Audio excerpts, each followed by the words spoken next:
I think you come to the Belgium to win it. Wabash always fight.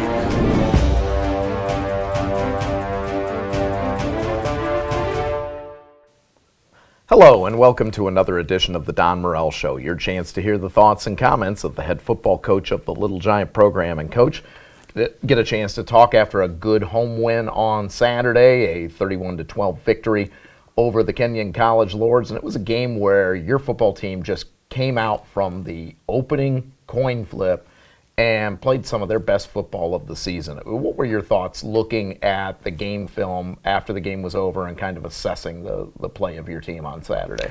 Sure. We felt like we were the better team going into the game. Kenyon has gotten better. They're much more competitive. I think anybody at the game could see that. We played really well for the first half. We did have a punt block, which is troublesome, but we played well, hit big plays, and went into the locker room at halftime 31-0. Then we kind of lost our focus a little bit, and by the time the fourth quarter hit, we just emptied the bench, played everybody, which I think is great, and enjoyed a good win. Well, and I gave defensive coordinator Jeff Ramsey a hard time after the game. I blamed the 12 points on me. I was at the cross-country championships in Indianapolis.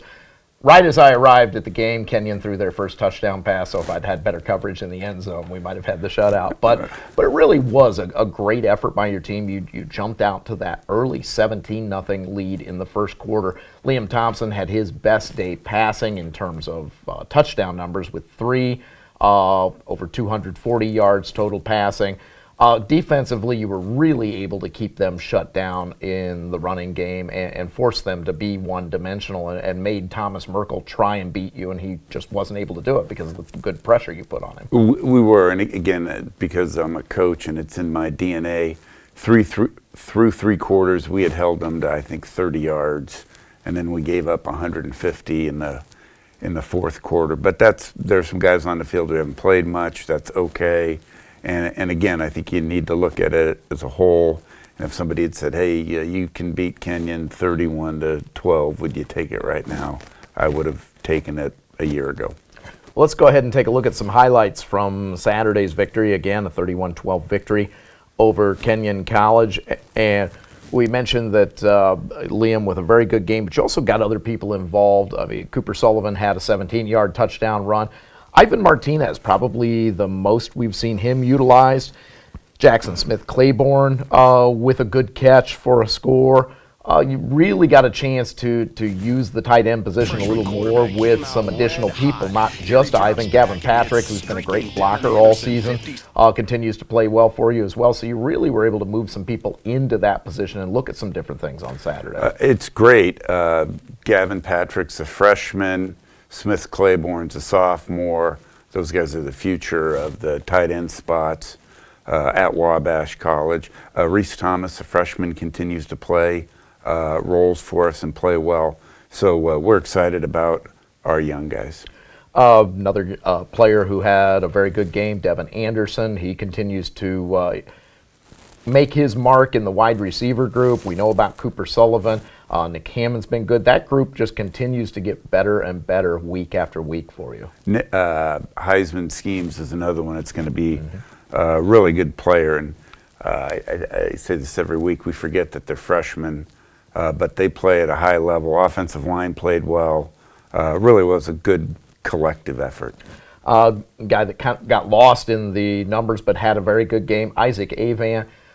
Continues to move up the all-time rushing list. He passed a legend on Saturday, Stan Huntsman, the late Stan Huntsman. Isaac moved past him on the all-time rushing list. And Isaac has a chance with 2 more regular season games, and we'll see what looms beyond that. Really has a chance to make his mark as one of the all-time great rushers here in Wabash College history. Well, it's just such a great story.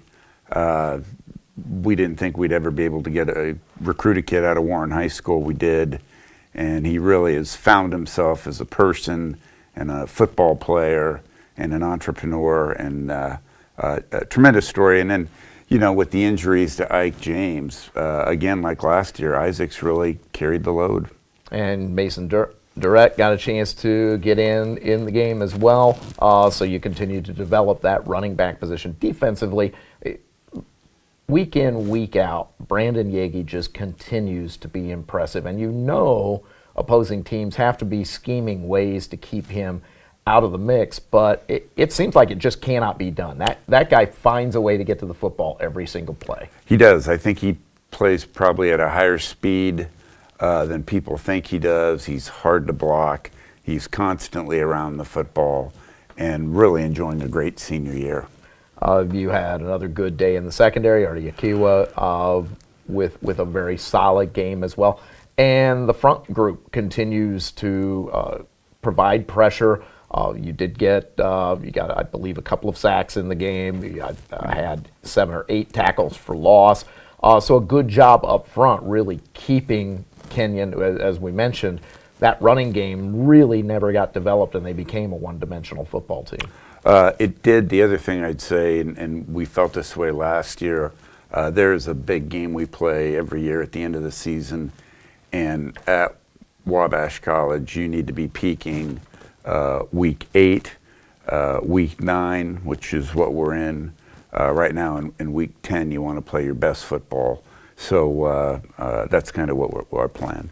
Well, you are getting ready to head into week 9. That will be this Saturday, a very special day on Saturday. We'll talk about that in a minute, but you play an interesting Hiram Terrier football team. It's a football team that is looking for its first win of the season, but has been competitive in games. They've got some players that can really get some things done. And if people don't remember, 2 years ago, this is a Hiram team that came in to Hallett Little Giant Stadium and jumped out to a 14-0 lead over the Little Giants before Wabash was able to kind of right the ship and get going for the victory. So they're a team that has the capability of playing well. They lost to Oberlin 7-0. They've had a 3-point loss earlier in the season, so they're capable of playing with teams. What do you have to do to avoid any kind of letdown? Particularly, this is the classic trap game. You've got a bigger game the following week. It would be easy to kind of lose your mental focus against an 0-8 team coming in here. Sure. One thing that helps the guys stay focused is when you put the film on, and Hiram has some really good football players. They are super athletic, and I completely get it. They haven't won a game all year. Their coach stepped down 2 weeks ago. We think they're playing different with the new head coach, and they've this is sort of a typical deal where the team rallies around each other. And I think they had tremendous effort last week against Allegheny. It was 28-21 in the third quarter. They played DePaul very well, lost 21-7. So, and I do think our team understands we're just not good enough to show up and win a game. That does not happen. Well, another thing that could be a distraction for your team, hopefully it won't be, but Saturday is the final game at Hallett Little Giant Stadium. As soon as the game is finished, they'll start going through the process of getting ready for demolition. What does that mean? Does that have any special meaning to your team? Have the players talked about that at all? Is that something you'll talk about with them? Or is it just, it's a football game, and after the game's over, you'll kind of let whatever emotion there might be take place at that point? It's different if you're talking about an 18-year-old who's been on this campus for 3 months. I think to the seniors, that's been their home for 4 years. And then constantly we have tremendous alums come through and speak to the team. And I think our guys reflect on those guys. And they understand that there have been great men playing in that stadium for 50 years. And for them, it could be and probably will be quite an emotional day. Certainly we're excited about, it's a bittersweet thing. We're excited about the new stadium. But to see the old stadium go with all the memories in that place, it'll be a tough day. There will be a lot of ghosts running around on the field with Sure. Your team on Saturday, and probably some people in the stands wanting to get one more play and maybe get a couple of extra yards to move up whatever list they might be on. But it will be a special day, and then you immediately have to turn the gear because you've got another game in front of you. I know we won't talk much about Sure. that today, but does that kind of loom in the background as you're preparing for this weekend? What do you have to do to push that back to Saturday afternoon as soon as the clock hits 0? Then the guys can start thinking about that. Honestly, I haven't heard a word about the Bell game out there, and we are super focused. We did a really nice job last year. This was Allegheny week, and we played our best football that day. So our guys have been through this before. They know what's coming. And as I said, they watch Hiram on film, and they have good players. Does the fact that every game for your football team is a must-win game if you want to play beyond next week, does that also help keep that focus intact? Absolutely. They know they have to be perfect for the next 2 weeks. So we talked about the stadium coming down. We talked about what it could mean to your players. Do you have a special memory of your time here at Wabash with Hallett Little Giant Stadium, a game or a play or just something at practice? Boy, I've been here 8 years, 4 as the head coach and 4 as an assistant. And I mean, I have literally probably hundreds of memories, whether it's been the Bell games in the stadium. The 125th Bell game was a great one. If I had one specifically, and it's not the snow game, which was a great win over Albion, but the following week we played Thomas More in 2015, and they were a much more talented football team than we were. We fell way behind. It was 28-12 at one point in that game, and came back and won it in overtime. And I was on the sideline. There wasn't a guy on our team that thought we were going to lose that game. There was no confidence lost, even when we were down by 3 scores.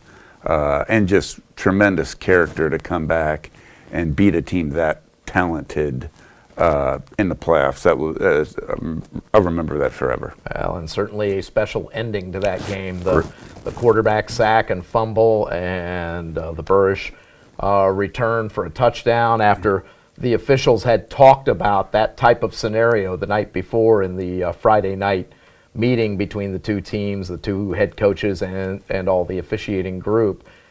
They had mentioned that possibility. They said just in case something like this happens. They had it in a game earlier, and I remember sitting in the press box saying, I've never seen this before, and we just talked about it because people were wondering, well, now do we still get the ball on offense? I said, no, they talked about that last night. It's done. We just won the game, so it was a strange ending. Game was over, yep. Certainly a great memory. There are a lot of them. It'll be a special moment, but it'll be good to say goodbye to that stadium, and we look forward to the new Little Giant Stadium that will open up on September 5th, 2020 against Rose-Hulman. But before that, we've got football this Saturday. Again, it's Wabash versus Hiram. Game starts at 1 o'clock. Tickets still available. You can go to wabashtickets.com. It will also be Veterans Honors Day. There will be special events taking place for veterans. There will be several veteran groups here. Also a group from Purdue University will be here. Special national anthem and coin flip. So we invite you to be here early to make sure you can take part in all of that. And then we're going to ask you, the fans, to be involved in one final item after the game is over. We want everyone to come down to the field, and everyone is going to join the football team and sing Old Wabash one final time at Hallett Little Giant Stadium. So we hope you'll join us for that. Again, you can go to wabashtickets.com and get tickets for that. If you cannot join us in person, we hope you'll join us online. Steve Hoffman and Jim Amadon will have the call for you on the Wabash video broadcast. Links are on the Wabash College website, and that broadcast will begin with this Don Morel show at about 12:40 on Saturday afternoon. Coach, best of luck on Saturday. We'll play in the Hallett one final time. It's going to be fun. Thank you.